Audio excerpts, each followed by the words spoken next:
കംബോഡിയയിലെ തൊഴിൽ തട്ടിപ്പ് കുരുക്ക് അഴിയുന്നില്ല. കോഴിക്കോട് പേരാമ്പ്ര സ്വദേശി തൊഴിൽ തട്ടിപ്പിനിരയായി കംബോഡിയയിൽ കുടുങ്ങി.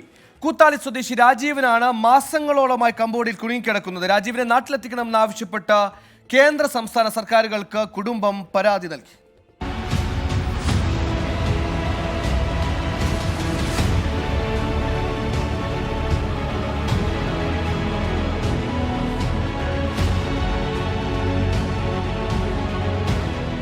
തായ്ലൻഡിൽ ജോലി ശരിയാക്കി നൽകാമെന്ന് പറഞ്ഞാണ് രണ്ടംഗ സംഘം കൂത്താളി സ്വദേശിയായ രാജീവനെ സമീപിച്ചത്.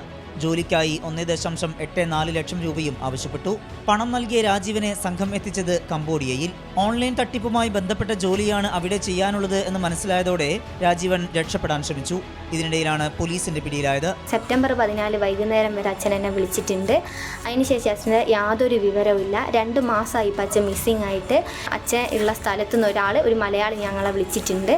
അപ്പം അച്ഛൻ ഇങ്ങനെ കുടുങ്ങിക്കിടക്കുകയാണെന്നാണ് പറഞ്ഞത്. തെറ്റൊന്നും ചെയ്തിട്ടില്ല. ഇവർ റൂമിൽ നിന്ന് കൊണ്ടുപോയാന്നാണ് പറഞ്ഞത്. ഇപ്പോൾ നാട്ടിലേക്ക് തിരിച്ചു പോരാൻ വിട്ടതിന് ശേഷം അവിടുന്ന് ഇവർ പിടിച്ചു കൊണ്ടുപോവുകയാണ് ചെയ്തത്. അച്ഛൻ്റെ അവസ്ഥ ഭയങ്കര ദയനീയമാണ്.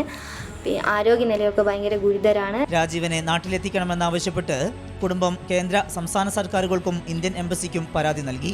കുടുംബത്തിന്റെ പരാതിയിൽ രാജീവനെ കൊണ്ടുപോയ പത്തനംതിട്ട സ്വദേശികളായ മുരളി, ജോജി എന്നിവർക്കെതിരെ വഞ്ചനാ കുറ്റം ചുമത്തി പോലീസ് കേസെടുത്തു. ഇരുവരും ഒളിവിലാണ്. 24 കോഴിക്കോട്.